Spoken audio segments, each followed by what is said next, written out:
When I'm talking about the consumer, I'm talking about my brother Frank, who lives in Dayton, Ohio in the United States.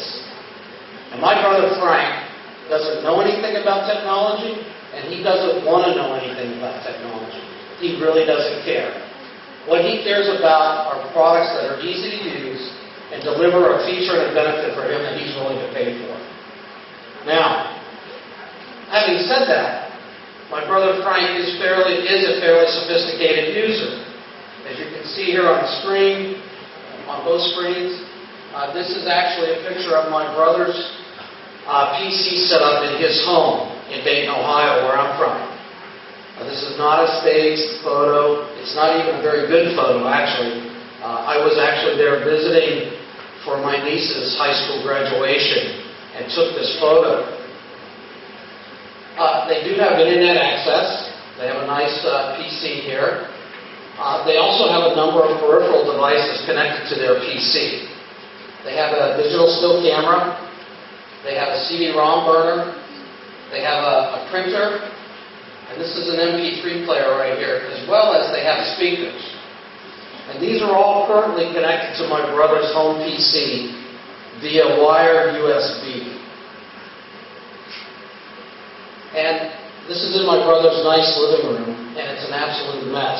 We talked about the cabling and the nesting problem, and this is a perfect example of it. With certified wireless USB, this is the usage model that we are going after, delivering this mobility, not only in the home, eliminating the cable nesting, but also allowing people to be more mobile in their daily lives.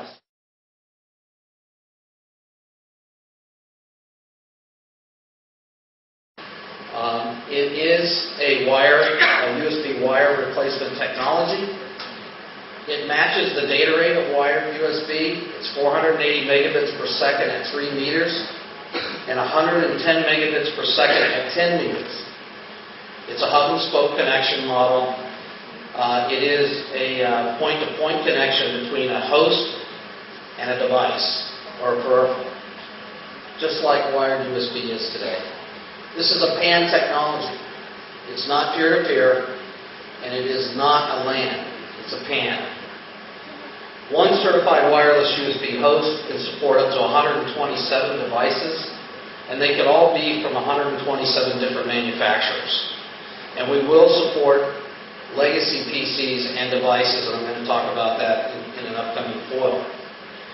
The other thing that we have in the spec and defined in the spec is what we call a dual-role device, which is down here in the corner. And in wired USB, we have a technology that's similar to this called USB on the go. But with a dual-role device in wireless USB, when this camera is connected to a PC, it's always a device. But this same camera connected to this display or a printer could be a host.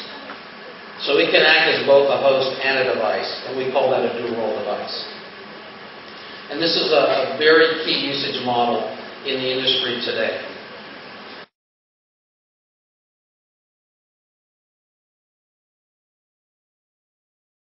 There are a lot of already wireless USB solutions in the market today, and they're typically based upon a 2.4 gigahertz radio. They're very low data rate, and they basically took the USB 2.0 wired protocol, put a wrapper on it, and push it out over a wireless medium. Well, we could have done that as well, but it wouldn't work very well. Using a wireless medium to communicate is a very, very hard thing to do. It's not the best medium in the world to communicate over. So the Wireless USB Promoter Group defined certified wireless USB from the ground up, and we optimized it to run on a wireless medium, and specifically optimized it to run on Y-Media's ultra-wideband radio platform. We optimize it for power management, which is key for mobile and power devices, battery-powered devices, security and association. Certified wireless USB will be a secure connection. There is no option to not have security. If a host or device comes and wants to get certified and use our logo and they don't support the security requirements, they will not become a certified wireless USB host or device. all of the device class drivers that are in the Microsoft OS today that people love and know, your mass storage device, your audio device, your video device class, your HID device class, all of those drivers have been brought forward and maintained for wireless USB. The other thing that we did was we optimized it for data throughput, which I'm going to talk to in the next 2 bullets, as well as bandwidth allocation for iSOC support. So when we talk about data throughput and the efficiency and the performance of that, when we look at these protocols like Wi-Fi, for instance, Wi-Fi today, the theoretical limit for data throughput on Wi-Fi is 54 megabits per second.